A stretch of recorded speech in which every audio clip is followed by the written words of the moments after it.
président oyo mutu président nososaka na mboka Tshisekedi asali yango te. Et maintenant peuple congolais bakoza na susi ya Tshilombo nini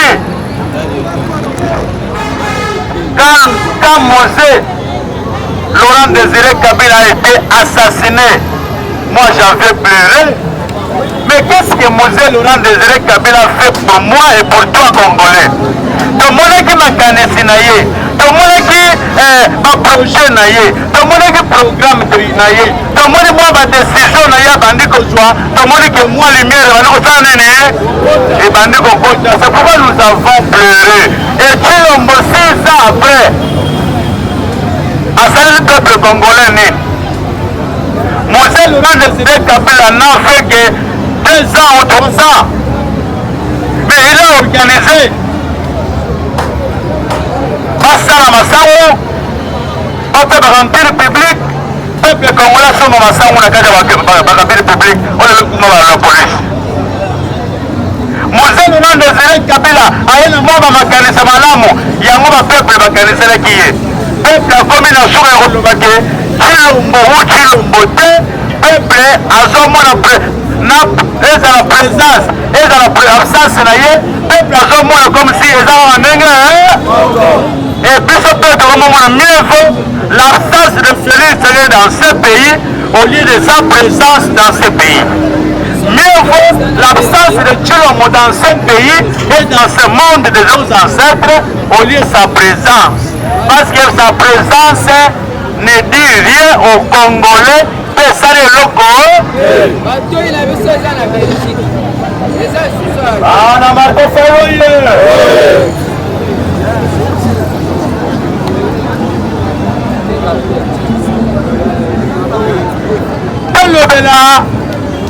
makambo ya message ya mama Olive Lembe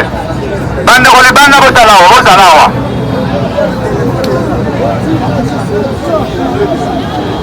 namoni bandeko na ngai ebele comprenez le langage politique.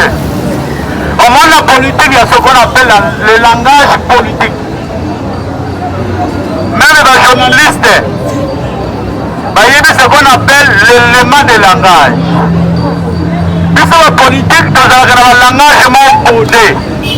La politique, nous avons boyé. Il y a ce qu'on analyse, on a des namoni ba réaction ba toyire presse na TV babandi ko publier Félix Tshisekedi na ba veste ntango azaki mwana moke babandi ko publier famille ya Félix Tshisekedi na ba veste ntango aza bana mike Nathalie na Seki namoni nga bato oyo baza mayele mama Olive alobi boye bino eza lelo bino bamisusu ndenge boza boye ondimaki te bakolata veste na bavi na bino mais papa alongoli veste alatili bino veste bana mboka oye papa alatisi bino veste lelo toli motuma bamosusu bondimaki teke na vi na bino bakolata eske Olive Lembe ayebi te ke Félix na poto alata veste et Olive Lembe ayebi te ke Félix na bomwana na ye alata veste mais veste maman Olive Lembe azolobela ezali pouvoir oyo Kabila apesi na tilo fo bayebisa bandeko wana bacomprendre yango ke veste maman Olive ayebisi bango c'est le pouvoir oyo Kabila apesi na tilo parce qu'il n'a jamais été voté. Maman Olive alobi veste wana eza veste papa moto apesaki bino. C'est le pouvoir. Veste c'est le pouvoir. Même ngeso nalongoli elamba nalobi apartir ya lelo mwana na nga ndako ozala wana nalongoli symbole ya veste nalatisi ye c'est-à-dire nazwi bokonzi na ngai nasali nini et maman Olive Lembe c'est une femme sage a troublé mito bato ile pe babandi kopublie Fati na bavêtement baveste eza veste Fati alati te ezali nde bokonzi oyo Kabila asali nano ye apesa ye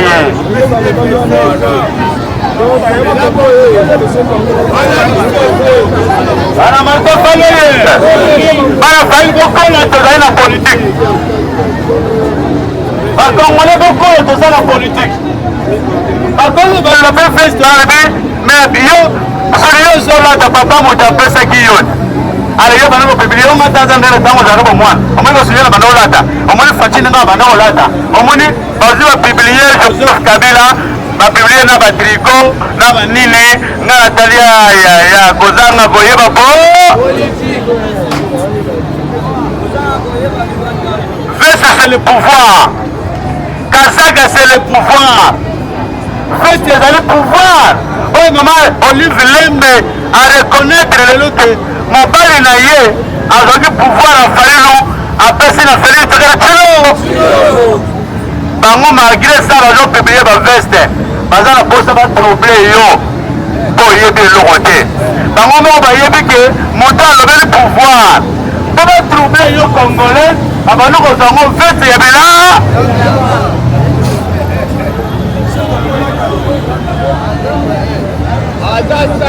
ana mboka oye mama Olive Lembe ayebake veste to pouvoir ya alobi bango bapesa Félix ezalaki mpe veste ya Kabila te ezalaki mpe veste ya Tshilombo te mais ezalaki veste ya Martin Fayulu opesa pepe topesaka Fayulu tofota tolobi Fayulu apata lelo yo nde mpe e Kabila lelo azwi veste na biso alatisa Tshilombo lelo mama Olimi félicitation lokolo avoué félicitation lokolo ndimi ke pouvoir ya Félix Tshisekedi eutaki na maboko ya Joseph Kabila kaba me ayebaka eza pouvoir ya Fayulu baconséquence okoma omona mama eza baconséquence ya moyibi oyo bosali bozwa pouvoir ya peuple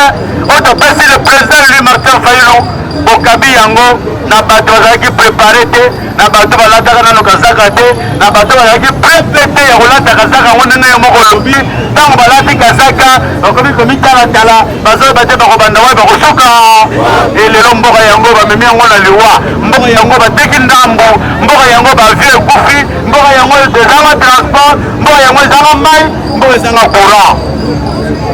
nyonso wana kolatisa mutu veste ya bato or numero ya veste oyo ezalaki numero ya veste ya Martin Fayulu ezalaki numero ya veste ya Tshilombo tala veste bolati ye na makasi ndenge lelo Kongo ekomi bana Martin Fayulu ye nayebi ke bana Fayulu deja botambola na message wana bobanda koexplike bato ayila presse oyo bazopiblie baveste ya bilamba yebisa bango veste ya bilamba te veste elingi koloba pouvoir c'est le pouvoir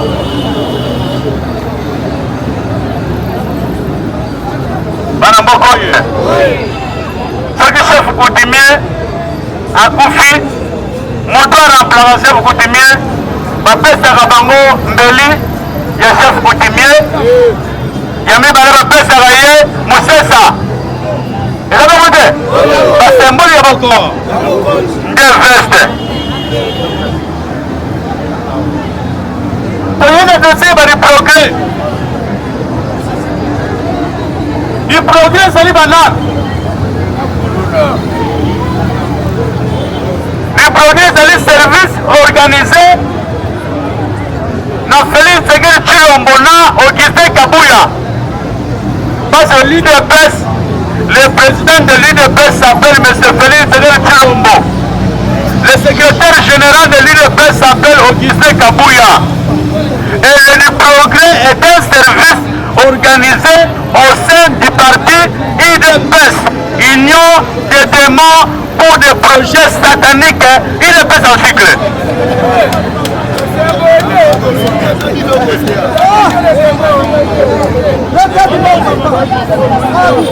soki lelo papa na mama bamoni bana bautaka babimaka na ndako na bino baza bempoli baza bamal éduqué bafota banani fota bapara na bi et du progrès la même chose du progrès ezali service ya UDPS service wana role nango eza nini role nango ezali koboma koenleve kobotola kokidnape koassassine babiloko service wana esalaka yango wana nzongo ndeni progrès ezali bazali bacivile bazali na droit te bakanga congolais bakanga un citoyen congolais batia ye na mesa babanda kosambisa ye mibeko nini kotangela ye yo oza civile infraction yo kotangela ye okotangela ye na loi nini yo oza civile soki omoni citoyen wana afingi Félix akritike Félix parce tozokanga mwa lelo mpo tozokritike na biso Félix bokangi ye bomemi ye na la police bomemi liboso ya juge na ye liboso ya OPJ ayoka ye OPJ mutu akosala dossier OPJ mutu akotinda na parquet epai ya magistrat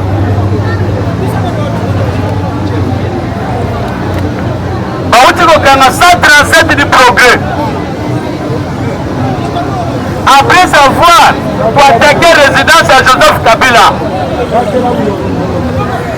bakangi 137 du progrès sur 137 du progrès 15 basi 7 bébés 5 prisonniers oyo bango bakanga basanza ebele nzoto elemba et d'abord ntango baye kilimbalimba akomi kuna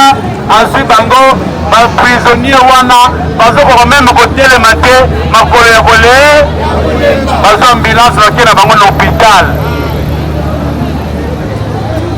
me bandeko bacongolais mosala badi progrès bazosala na capitale awa na baprovince eza mosala mpe M23 bazosala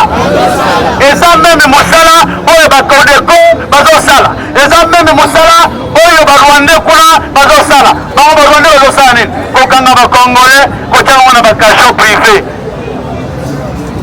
kokanga bacongolais kosambisa bango na lolenge bango bazosambisela bango kokata bacongolais mitu ndenge mpe progrès bazosala totelema alerte rouge esalami ebetami totelema badi progrès tokoconsidere bango lelo lokola baennemi ya peuple corps esika nyonso bokomona drapeau ya badi progrès tosokani mibale misato tokokende esika oyo tokokende ebiso moko mpe peuple tozali mpe capable ya kodemantele système wana kobanga te soki bango batilisaka machete biso mpe toyebi nde basimbaka mpo di progrès aza na machete d'abord ntango bakangi bango na grand maliki kuna na ngaliema bazalaki na baarme blanche bazalaki na bamachete baza na bepasola baza na bambeli baza meme na badrone oyo bamatsaka badrone intelligent soki batomboli yango ekolakisa place mutu alali to place mutu aza le même badrone bautilisaki ntango bakekotela mokia olayebi ke papa mokia lelo aza leso na RDC te bebi lelo mokia lelo akili mboka na ye likolo bali progrès wa bakotela na ndako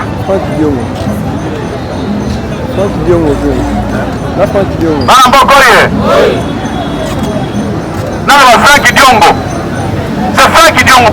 papa mokia Frank Diongo lelo akimi mboka bali progrès bakoteli ye bapanzi mituka na ye bafungimisi ye c'est non Fachi pardon Fachi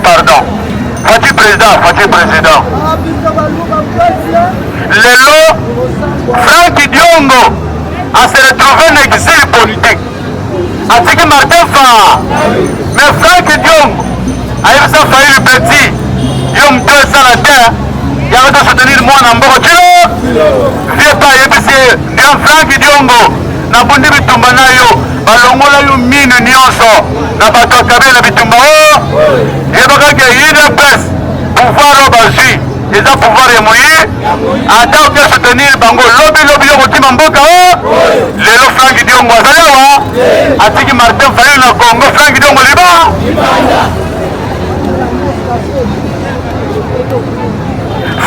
bongo kimi nini ayo lobaki ndeko na ngai ya Masai ndeko na ngai boye omoni Martin Fayulu kwa azotelemela ye aza étranger lelo yo mwana mboko kimikolo mwana okimi lisusu mwana mbo etalisi noir sur blanc ke bacongolais bocomprendaka na retard mais Martin Fayulu azalaka aigle amonaki liboso ayebaki ke Félix Tshisekedi na pouvoir na ye akosalela peuple congolais eloko c'est au contraire akopase une action mpona kokangaka bapeuple na bapoliticien oyo bakokritike gestion na ye yango akreye du progrès na ye elelo du progrès basi batangi kuna 15 bana babebe ya mike 5 prisonniers oyo bango bakanga bainfraction bakangela bango eyebi Chilombo eyebi Augustin Kabuya eyebi mpe bali progrès wa eyebi mama Marthe eyebi Jacqueline Chabani eyebi ndeko na biso oyo mokonzi bali progrès Chekobeya bainfraction bakongole bazokangamela epai ya bali progrès bango nde bato bayebi yango balongwe na service ya l'État bazwi bango bacréer service na bango où est l'état de droit état de droit eza respect ya mibeko respect ya kosala mosala bote respect yango procès na bango lobi ezalaki deuxième jour likambo ya kokamwa badi progrès bamarché lobi kofinga général Kilimbalimba mpe kofinga bapolisier nga mpe nalobi ofingama mpo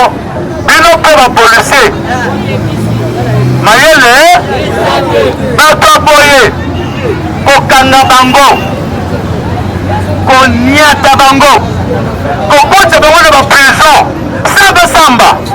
soki babanda kosamba bauta prison bazosamba libanda lokola bozobondela bango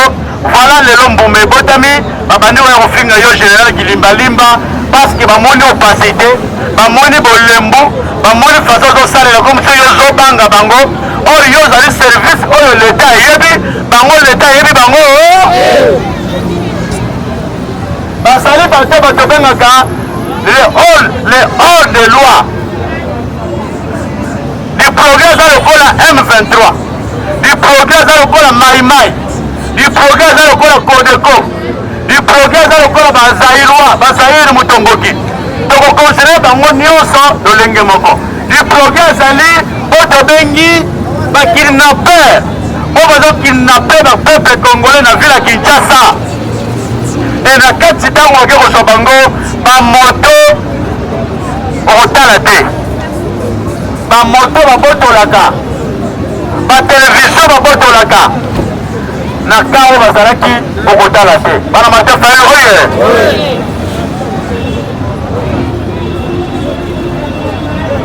fasi ya problème oyo toza nango fasi ya makambo oyo tozali na yango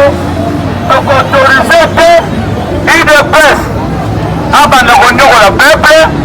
UDPS abanda kosouffrir peuple congolais na papa na bango na CG na bango esengeli peuple bosanza bango ekosanza pamba te tobengana bazali baye bazomérite te kodirige mboka oyo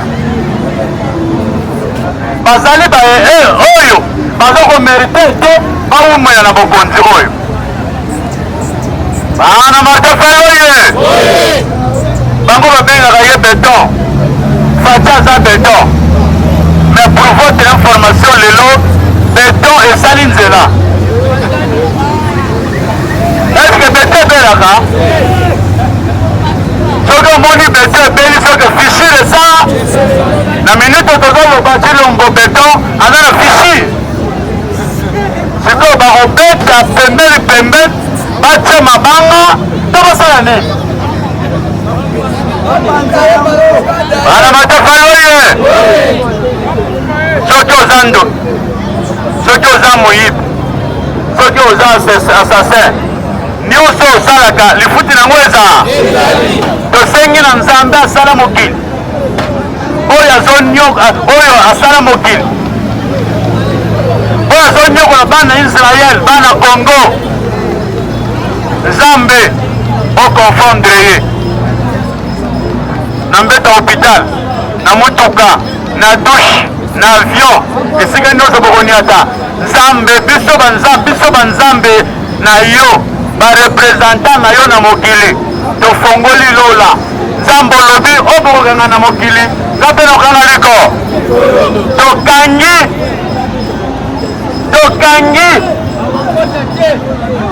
misala ya Tshilombo mabe nio akende nango esika ake nango azonga te tokangi yango Congolais kosouffrir mpona moto moko te